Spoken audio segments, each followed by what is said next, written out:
I wanna show you how to add a deepen effect to your voice in Premiere Pro. Let's go! I wanna show you how to add a deepen effect to your voice in Premiere Pro. Let's go!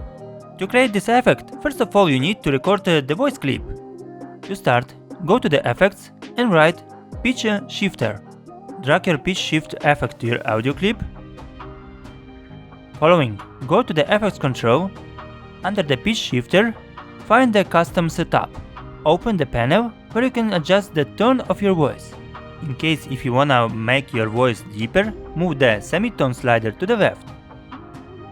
Usually I use the values between -1 and -3 that give me a good result.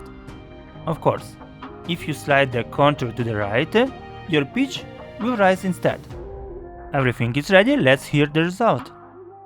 I wanna show you how to add a deepen effect to your voice in Premiere Pro. Let's go! Help to grow this channel, push your like and subscribe.